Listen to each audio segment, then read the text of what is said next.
My daughter and her husband dumped me at a bus stop like trash with $25 and a cold sandwich. I'm Eleanor Whitfield, 73 years old, a retired Army nurse who served in Desert Storm. What my daughter Janet and her husband Darren Parker didn't know when they tried to steal my house and pension was simple. This old woman had been 3 steps ahead of them for months. See, they thought making me look confused would be easy. They thought calling me forgetful in front of neighbors would stick. They thought filming my bad days would make me look unstable. But here's what happens when you mess with someone who's held the line in war zones. You find out the difference between fragile and forged in fire. Before I tell you how I turned their greed into their downfall, subscribe and drop a comment below. Tell me where you're listening from, because what I'm about to share might just sound familiar to someone out there. Now let me take you back to where it all began. 3 years ago, after my husband Miles died of heart failure, I moved in with Janet and Darren in Asheville, North Carolina. They said it was temporary. Just until you're steady again, Mom. I believed them. Grief makes you trust the wrong hands. The house was mine, bought and paid for in 1991 with the nurse's pay I saved every month for 20 years. Worth close to $890,000 today. But I signed papers letting Janet handle the bills while I mourned. I trusted my only child. At first it was kindness. Hot meals, soft music, Darren saying, "Don't worry about a thing." Then the tone changed. The laughter at my expense began. "Pill time again, Grandma," Darren would announce every evening. He made it sound like a game show. Janet would laugh, roll her eyes, and whisper, "She forgets, bless her heart." They even filmed me once when a car backfired and I flinched so hard I dropped my tea. "Just recording for her doctor," Janet said. I didn't believe that then. I know better now. When I asked for my mail, she said, "Oh, I'll handle it, Mom. You mix things up." When I asked for my checkbook, she said, "You always lose it." They said it with smiles, the kind that burn more than a slap. I began to notice small changes. My pension deposit was missing a few hundred one month. Then 1,000. When I asked, Darren said, "We used it to fix the roof." But I checked. The roof hadn't been touched. It's funny how betrayal never shows up shouting. It creeps in wearing good manners. They started controlling my doctor visits. Darren offered to drive me for safety. At the clinic, he stayed inside the room answering questions meant for me. "She forgets her meds sometimes," he'd say. I didn't. He'd just hide them. I apologized constantly. For misplacing things. For asking questions. For breathing too loud. "Sorry, honey. Sorry, I'm old."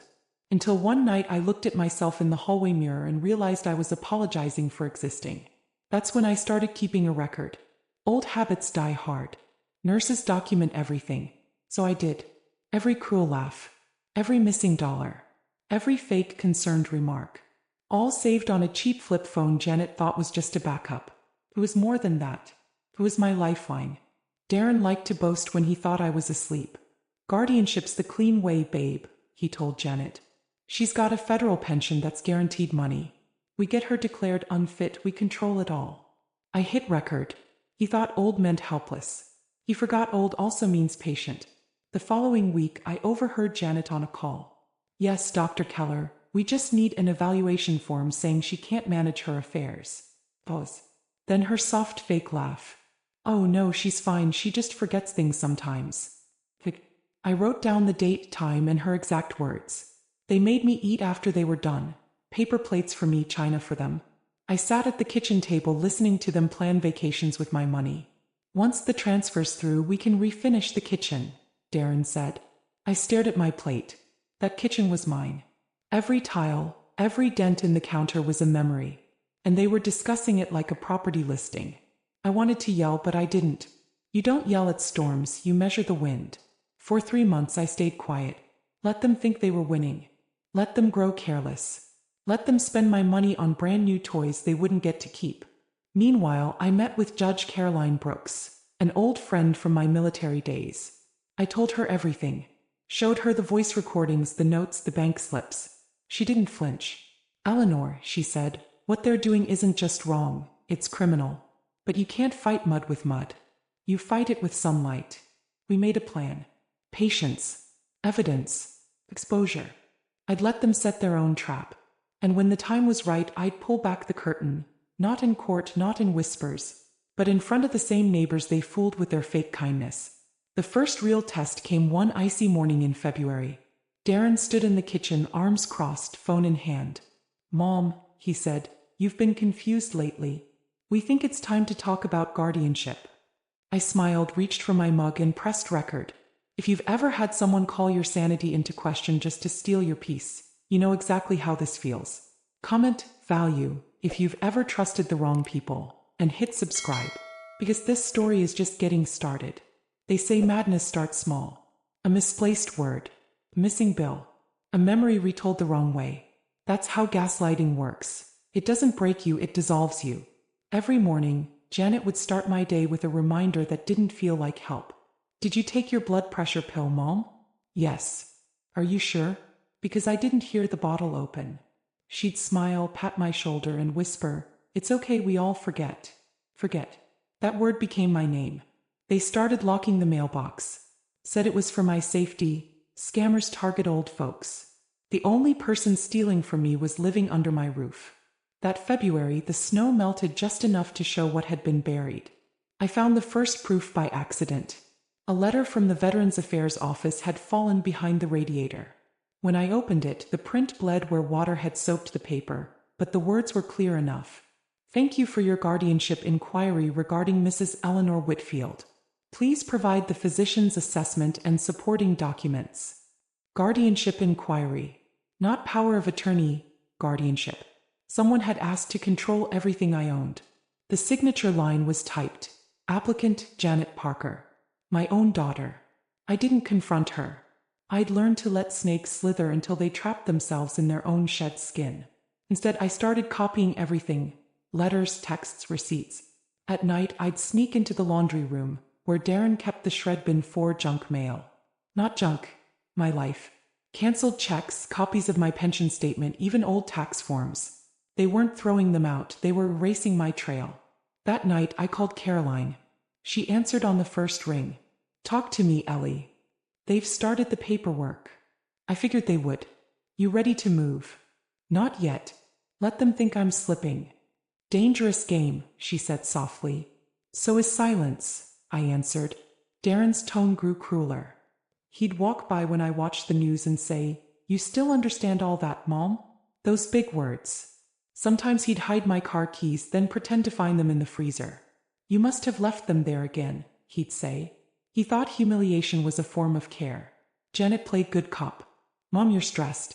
Let us take some weight off." She'd pour me tea, the kind Miles used to brew after a long shift. Then she'd slip a paper in front of me. "Just initial here. It's for utilities." But the font was wrong.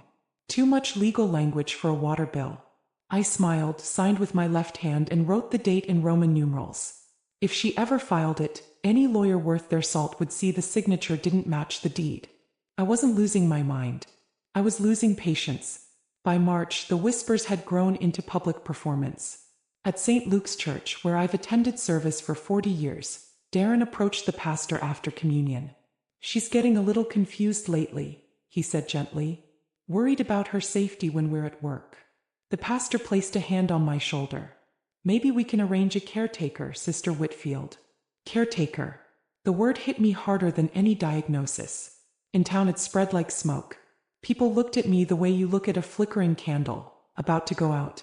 At the pharmacy, the clerk asked, "Do you still remember your dosage, Ms. Whitfield?"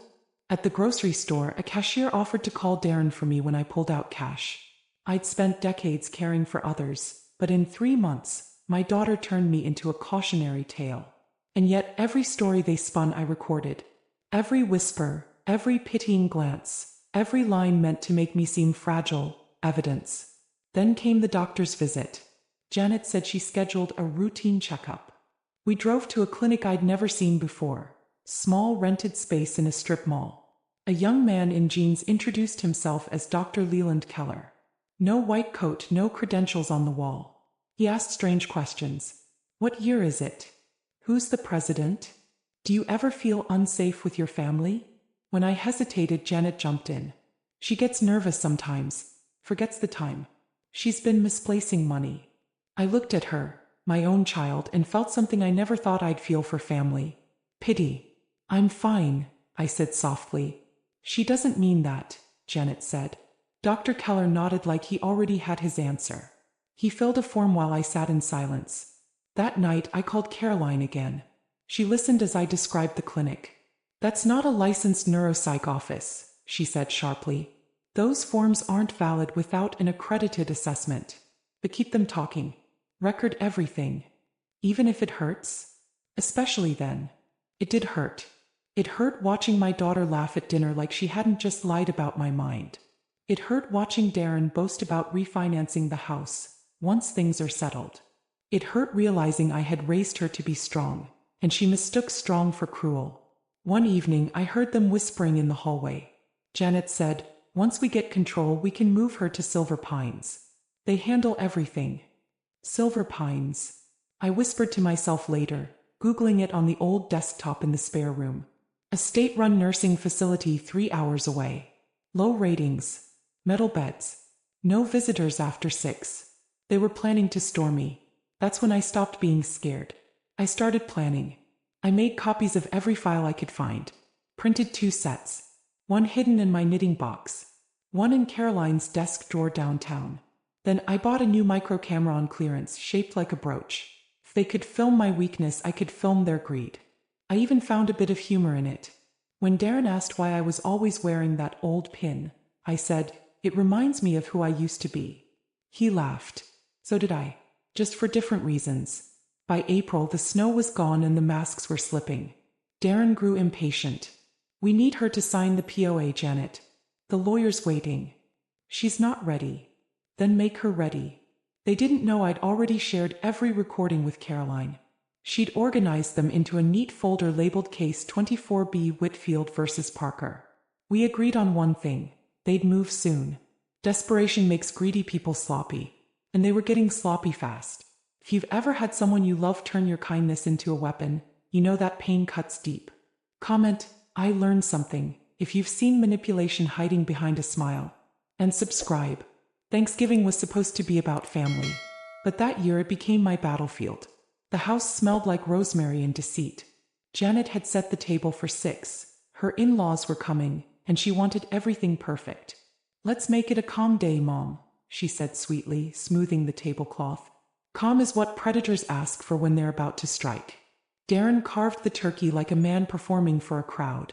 He laughed too loud, poured wine too quick, kept glancing at me as if waiting for a cue. Halfway through dinner, Janet brought out a thin manila folder and slid it under my plate. "Just some insurance paperwork," she said. "Routine." Routine. That word again, soft, safe, practiced. I opened it slowly, pretending my hands shook from age. The top page said, "Durable power of attorney for finances and health care." Below it, in bold letters, "In the event of mental or physical incompetence, all decisions revert to Janet Parker, daughter, and Darren Parker, son-in-law." At the bottom was a notary stamp that looked too fresh, too perfect. The signature line was blank. Janet smiled the way a thief smiles before pocketing gold. "Just sign here, Mom. It's for your safety." I looked up at her. Her pearls gleamed against her throat like tiny lies strung together. "I appreciate that, sweetheart," I said softly. Then I reached for the pen and signed with my left hand, looping my middle name wrong. Deliberate. Obvious. A signature that would never hold up in court. Darren leaned over. "You missed the date, Mom." "Oops," I said. "Guess I'm getting old." He chuckled. "We'll fill it in for you." I smiled. "You always do." When dinner ended, they toasted to peace of mind. Janet's voice trembled with excitement. She thought she'd won. I excused myself early, pretending to be tired, and went to my room. The moment the door clicked, I removed the brooch camera from my sweater and connected it to the old laptop. Red light blinking. Every word, every smirk, every forged document, captured. I emailed the footage to Caroline. Subject line, "Happy Thanksgiving." She replied one sentence. "Now we make it public." The next morning, I found Darren in the kitchen holding my phone. "Just checking your reminders, Mom." He changed my passcode again. I smiled. "Thank you for looking out for me." Because what he didn't know, the phone he held was the decoy. The real recordings were on my hidden flip phone and 2 cloud drives Caroline managed from her office. He handed it back, smug. "You really should write down your passwords. I'll help you later." I poured coffee and said nothing. Silence was the loudest weapon I owned. That weekend, Janet hosted a family brunch. The air was too sweet. Fake laughter, fake peace. When neighbors dropped by with pies, Janet hugged me tight for show. Mom's been doing so well lately, she announced loudly. She's calmer. Everyone smiled. I smiled too, the smile of someone counting down the minutes before detonation. The following Monday, Caroline called. I ran the stamp on that notarization, she said. It's not registered. Whoever did it wasn't licensed. Darren works in insurance, I said. She exhaled sharply. That's a felony, Ellie. Then let's make sure it's seen that way. She was silent for a moment, then asked, You ready for what comes next? As ready as an old soldier gets. The following week, Darren began preparing the next step. He contacted the county probate court to submit the guardianship file. He didn't know that Caroline had already placed a protective injunction on any filings involving my estate. He thought he was weeks from victory. He didn't realize he was already under investigation. I found an email open on his laptop. Not snooping, just cleaning like I always did. To a Dr. Keller.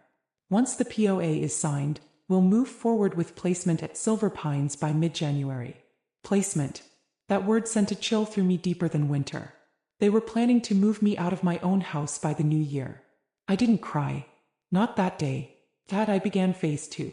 At dawn, I walked to the post office, mailed copies of every document to Caroline, and one to myself, sealed, dated, postmarked. Self-mailing evidence makes a record court's respect. A trick from my nursing admin days. By noon, I had an appointment with Dr. Meredith Shaw, a licensed psychiatrist Caroline trusted. Real credentials. Real empathy. We talked for over an hour. About Miles, about service, about grief, about the word forget. When she finished, she looked me in the eye and said, Mrs. Whitfield, you're sharp, oriented, and mentally sound. Who's questioning that? My daughter. She wrote her report carefully, then handed me a copy. Keep this safe, she said. It's your shield. That night, I left the report in a folder marked Family Photos. Darren never noticed. He was too busy scanning my mail for anything marked financial. I overheard him again through the wall.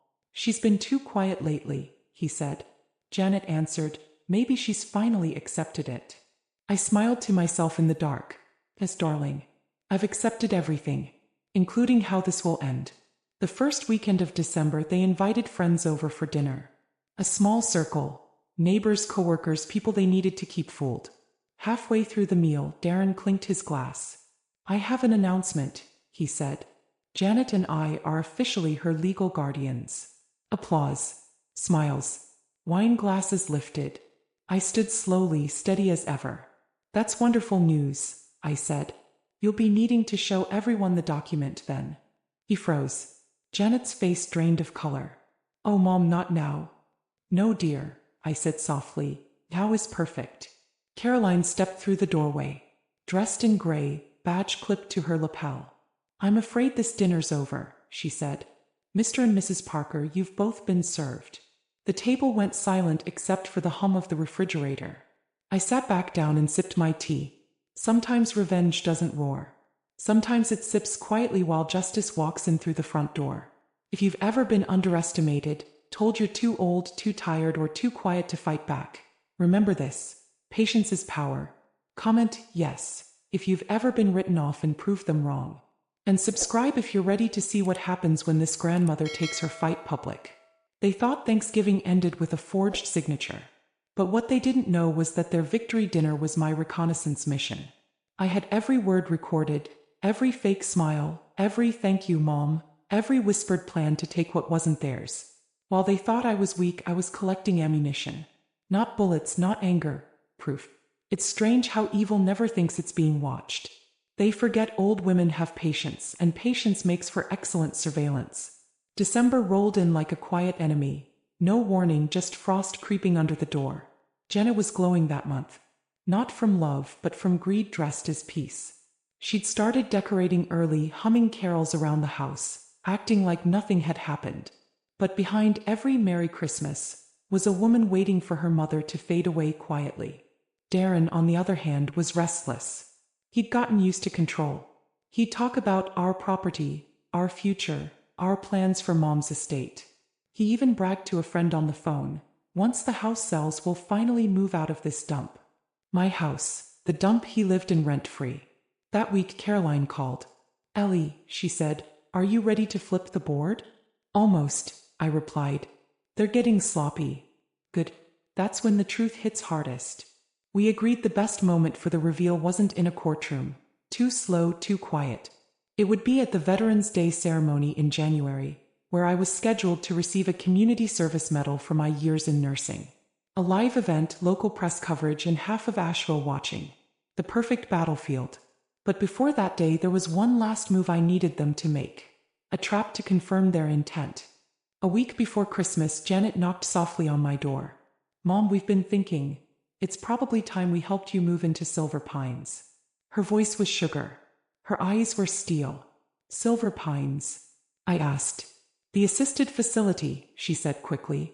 You'd have company care, safety. Safety from what?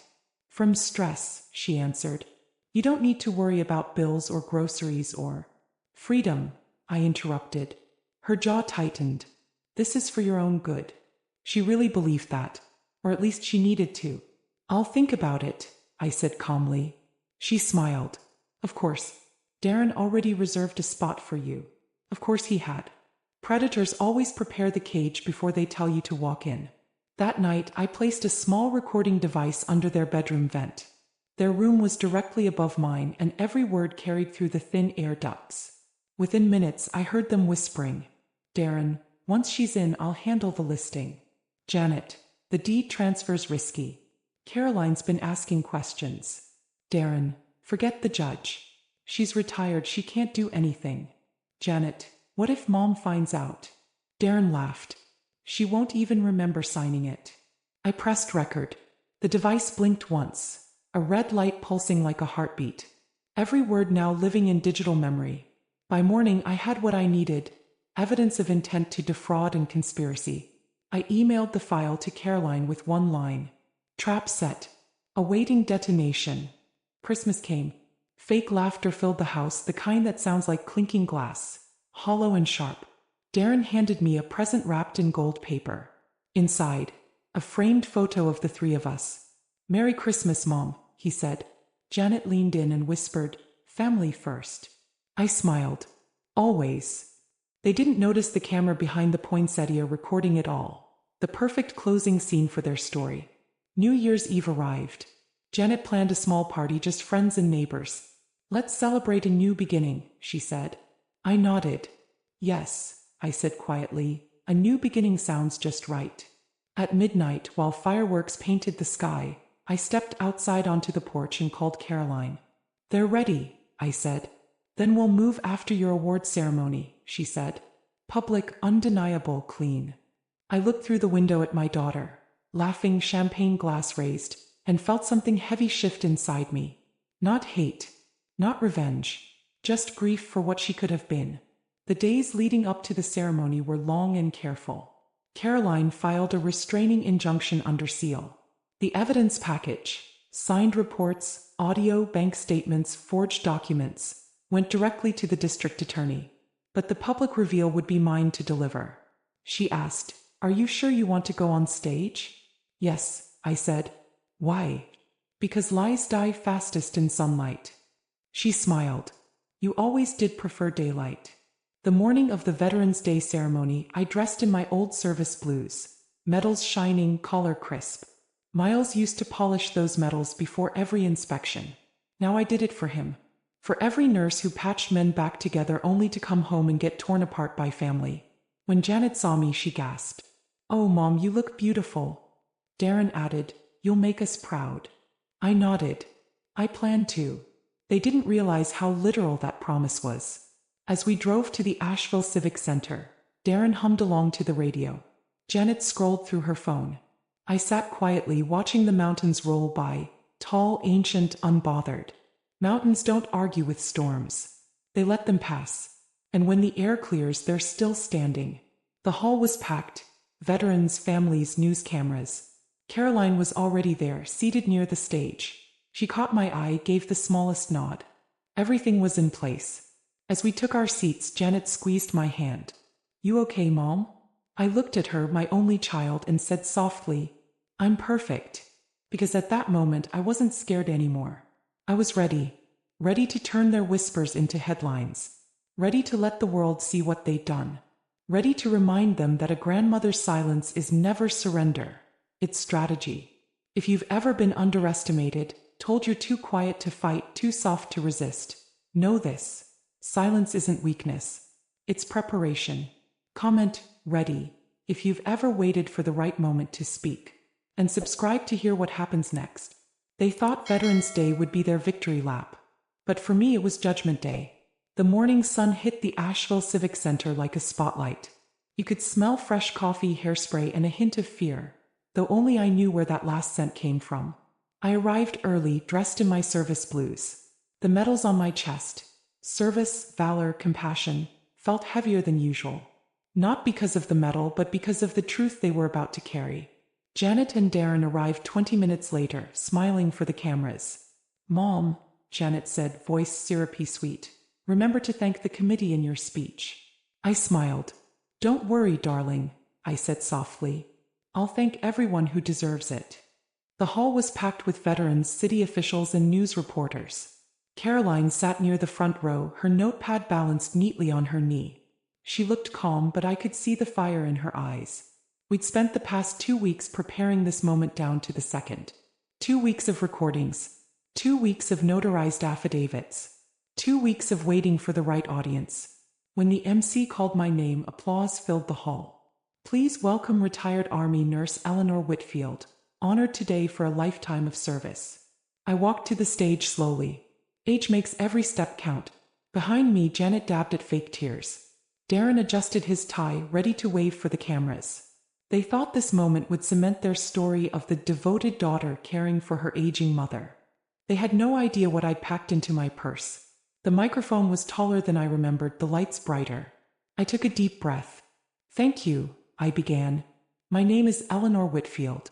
I served 22 years as an Army nurse, and I've seen people at their best, and at their worst. Laughter rippled softly through the crowd. I smiled faintly.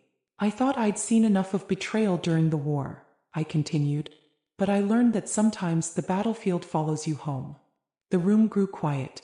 Even the cameras stopped clicking. For 3 years I trusted the wrong people. My daughter, Janet Parker, and her husband, Darren, told the world I was losing my mind. They said I was confused. They said I needed protection. I paused. They were right about one thing, I did need protection. From them. Gasps. Whispers. A man in uniform shifted in his chair. They tried to make me sign over my house. They forged a doctor's report, a notary stamp, and filed for guardianship.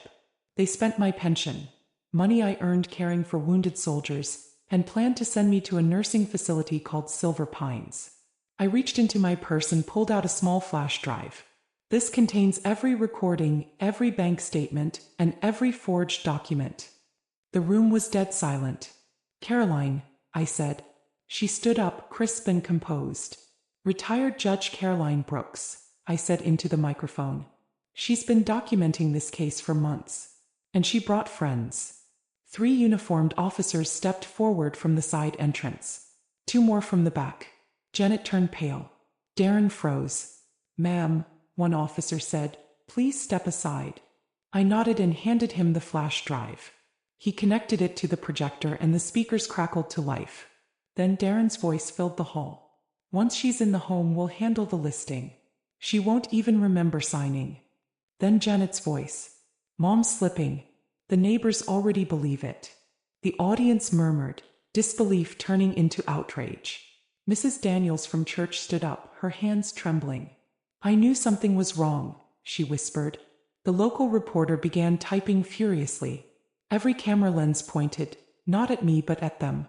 Janet stood up suddenly. Mom, you don't know what you're doing. I looked at her calmly. On the contrary, dear. I've never been clearer. Caroline stepped onto the stage, handed me a folder, and turned to the crowd. Ladies and gentlemen, she said, the Buncombe County District Attorney's Office has opened an investigation into financial exploitation and forgery. Effective immediately, Eleanor Whitfield's assets are protected by court order. Darren tried to grab the microphone. You can't do this. This is family business. Caroline's voice cut through his panic. This is elder abuse, Mr. Parker, and it's a felony. The applause began slowly, a low rumble of solidarity from the veterans in the back row. Then louder. Then thunderous. Men and women who'd fought their own battles stood to their feet, saluting. For them, betrayal wasn't just a story. It was a wound they understood. The local news reporter stepped forward. Mrs. Whitfield, she asked, what do you want people to take away from this? I looked at the crowd, the lights, my trembling daughter, and said softly, that justice doesn't care about age, and that family isn't defined by blood but by loyalty. Outside the hall, as police escorted Darren and Janet away for questioning, a light drizzle started. The air smelled of metal and pine. Caroline walked beside me quietly. You okay? She asked. I'm tired, I said. But it's a good kind of tired. She smiled. You always did know how to deliver a headline. I laughed for the first time in months.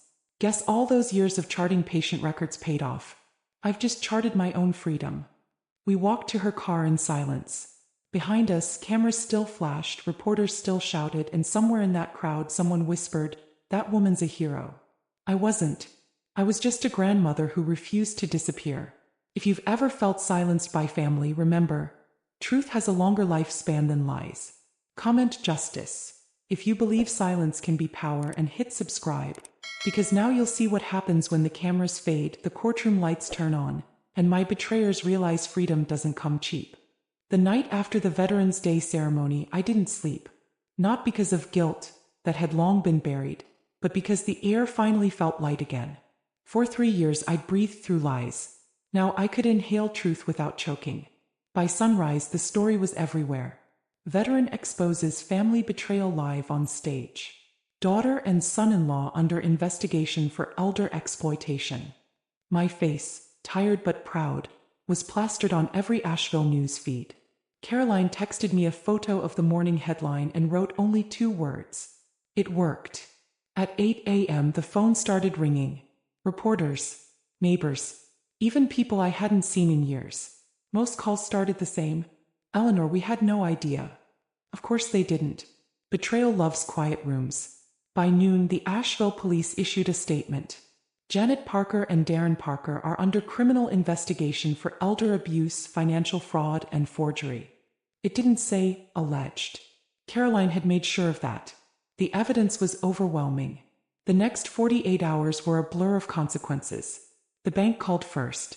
They froze the joint account and reversed $62,000 in unauthorized charges. Every luxury bag, every dinner, every payment on Darren's shiny SUV, gone. The manager's tone was brisk but sympathetic. Mrs. Whitfield, we're deeply sorry this happened. I told her, don't be. You caught the thieves before they finished the job. Then the insurance company called. Darren's employer. They'd seen the news clip. Due to ongoing legal issues, Mr. Parker's position is terminated effective immediately. Greed had cost him his livelihood. Janet's job didn't survive the week either. The hospital she worked at as a billing clerk couldn't associate with open fraud charges. Every decision they made built their own trap. I just let the rope tighten.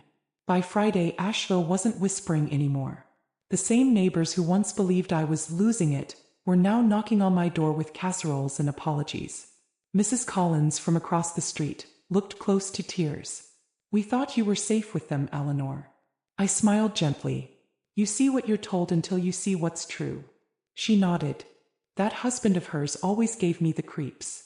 They meant well. But pity doesn't heal you. It just reminds you how deep the wound was. Then came the call that made it real. The district attorney's office. Caroline patched it through to me on speaker. Mrs. Whitfield, the investigator said, we've reviewed your evidence.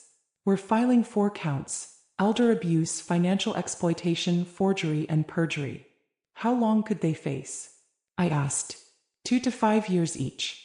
Probation if they cooperate, prison if they don't. I didn't celebrate. I just said, let justice pick the sentence. I've already served mine. That evening, Caroline came over. She brought takeout, hot tea, and silence, the kind only old friends can share. We sat on the porch watching the streetlights flicker. You did it, she said. I smiled faintly. No, we did. You handed me the map. I just followed it. You know, she said, most people your age wouldn't have had the fight left. Most people don't know they still can, I replied. The air smelled of rain and fried chicken. Peace has a scent. You just forget it when you've lived too long under fear. That night, I received a message from Janet. A single text. Mom, please. We didn't mean for it to go this far. Can we talk? I stared at it for a long while. I thought about the little girl who used to run barefoot through our backyard, about the daughter who used to bring me coffee on Mother's Day. Then I thought about the woman who forged my name. I didn't reply. I forwarded the message to Caroline with the caption. Add this to the record. Forgiveness doesn't erase consequences. It just frees you from carrying them. A week later, the court ordered restitution. Every dollar they'd stolen had to be paid back, plus damages. Caroline handled the paperwork, but she insisted I be there when the ruling came through. Closure matters, she said. Janet sat at the defendant's table, pale and trembling. Darren kept his head down, jaw clenched, face red. When the judge read the order aloud, full restitution of $62,000, mandatory community service at the Asheville Veterans Hospital. I almost smiled. The irony was perfect. They'd have to serve the same kind of people they once mocked me for caring about. When the hearing ended, Janet looked at me. Her lips trembled. Mom, I'm sorry. I didn't answer. Some words arrived too late to matter. That evening, the house was quiet again. Truly quiet. No Darren stomping around. No Janet sighing behind walls. Just me, the soft tick of the clock, and my medals catching the last of the sunset. I walked room to room, touching old things. Miles' worn armchair, my nursing badge, the little silver frame with our wedding photo. Every object in that house had been used as a weapon against me. Now they were just mine again. Caroline called before bed. How are you holding up? I'm breathing, I said. That's good enough for now. Next step, she said, is helping others like you. I'm setting up the paperwork. I knew what she meant. The Whitfield Foundation for Elder Justice. A place where seniors could learn what I learned the hard way, how to recognize exploitation and fight back. I agreed without hesitation. If my pain could become someone else's protection, it was worth every bruise. The following Sunday, I went back to St. Luke's Church for the first time in months. People greeted me differently. Not as the fragile widow, but as a woman who'd stared betrayal in the eye and walked away stronger. When the pastor asked if I wanted to share a word, I stood up and said, sometimes the people who hurt you most share your last name. But that doesn't mean you have to share their silence. The congregation went still, then slowly they began to clap. Not out of pity, out of respect. That night I wrote in my journal, the same red ledger I'd used to document every lie. Only this time I wasn't recording pain. I was recording peace. Date, November 17th. Entry, justice served. Heart steady. Story told. House quiet. And beneath that one line, when they buried me in lies, they forgot I knew how to dig. If you've ever been written off or underestimated, let my story remind you, you are not powerless. Drop as strong in the comments if you've ever fought your way back from something heavy. And subscribe, because now I'll tell you what happened when the world moved on. And I learned that peace after war is its own kind of battle. Peace doesn't arrive with fanfare. It sneaks in quietly, like dawn light through old curtains. The storm had passed, but the silence it left behind felt heavier than thunder. For the first time in years, my house was truly my own. No whispers down the hallway. No eyes watching me from behind half-open doors. Just the tick of the clock and the hum of the refrigerator. Freedom sounds ordinary, until you've lived without it. 3 months had passed since the hearing. Janet and Darren were serving probation, community service at the Asheville Veterans Hospital, and weekly restitution payments. Every Friday a check arrived. Same envelope. Same handwriting. Same smell of guilt. Caroline had offered to intercept the mail for me, but I told her no. I want to see it, I said. It reminds me how fast love can rot when you feed it greed. I didn't cash the first few. Instead, I stacked them in a glass jar labeled ashes. Because that's what they were. The ashes of a family that once burned bright. Life found its rhythm again. Mornings with tea on the porch. Afternoons volunteering at the senior center. Evenings reading letters from strangers who'd watched the story online. One said, "My brother tried to steal my mom's pension. You gave her courage. Another read, you made me believe it's not too late to fight. Strange. I spent a lifetime saving others, but it took being betrayed to realize my story could still heal. Caroline visited often. She was still a judge at heart. Sharp, steady, a little stubborn. We started the Whitfield Foundation for Elder Justice in January. The mission was simple. Protect seniors from the kind of manipulation that hides behind family smiles. We held workshops on identifying financial red flags, documenting abuse, and writing wills that couldn't be twisted. We even trained volunteers at the VA hospital. Ironically, the same place Janet and Darren now scrubbed floors as part of their community service. Think they'll see the flyers? Caroline asked one afternoon. Oh, I hope so, I said. Poetic justice looks best laminated. Meanwhile, Asheville couldn't stop talking. Neighbors who'd once called me poor Eleanor now called me Miss Whitfield, the fighter. It felt odd being admired for surviving something you never wanted to endure. At the grocery store, a young man stopped me. Ma'am, he said, you're that lady from the news, right? My grandma says you remind her of herself. I smiled. Then your grandma sounds like someone worth listening to. But not every letter came from strangers. One afternoon, I found an envelope with no return address. Inside was a handwritten note, Janet's handwriting. Mom, we're trying to be better. Darren is sober now. I'm volunteering full-time. I don't expect forgiveness, but I hope you're okay. There was no apology, not really. Just an echo of regret. I didn't feel anger reading it. I didn't feel warmth either. Just the steady heartbeat of distance. The kind you earn when you finally choose peace over pain. I folded the letter neatly, tucked it beside the jar of restitution checks, and whispered to no one, better late than never, I suppose. One night I dreamed of Miles again. He was in uniform, sitting at our old kitchen table, sipping coffee. He looked at me the way he used to after long shifts. Proud. Tired. A little amused. Still fighting, Ellie? He asked. Always, I said. He smiled. Just remember, fighting isn't the same as living. When I woke up, the sun was rising through the blinds, soft and golden. Maybe he was right. Maybe it was time to start living again. So I did. I joined a book club. I started painting, poorly but with joy. I planted azaleas in the backyard where the soil still held the faint footsteps of my past. And when the local paper asked for an interview on resilience, I said yes. Not to relive the pain, but to rewrite it. During the interview, the reporter asked, what made you fight back instead of giving up?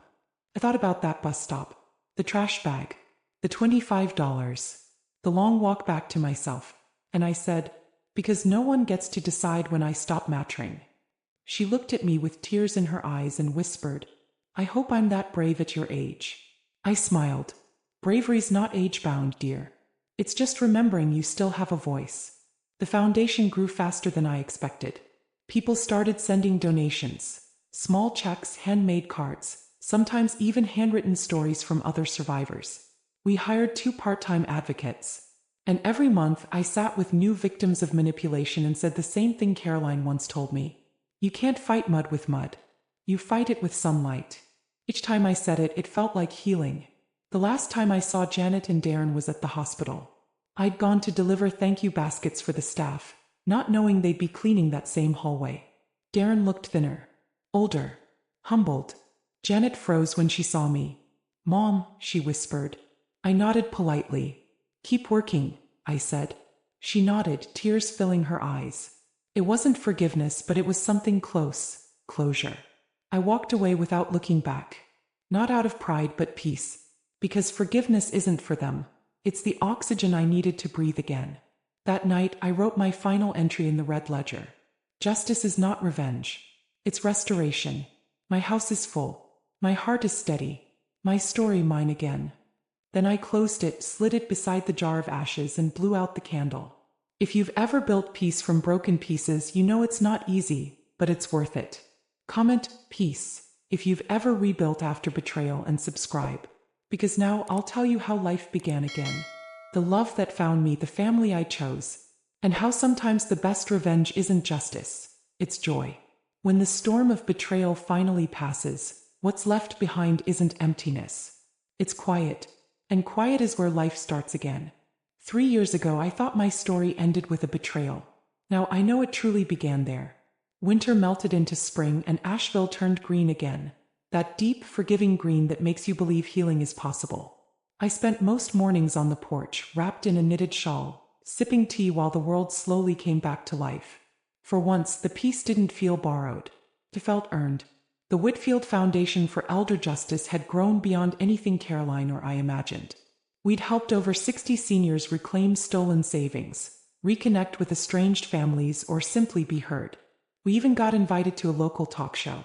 Caroline handled the spotlight like the professional she was. But when the host asked me for one piece of advice to anyone facing family exploitation, I said, "Don't confuse silence with loyalty. The people who love you don't need you silent." The clip went viral across the South. It brought in donations and letters. So many letters. Then one letter changed everything. It wasn't from a stranger or a supporter. It was from a man named George Patterson, a retired Navy mechanic who'd been volunteering at the VA hospital. He wrote, "Mrs. Whitfield, I met your daughter once. She was cleaning floors and she told me you used to be a nurse. She didn't know I'd already heard your story. She cried while she talked about you.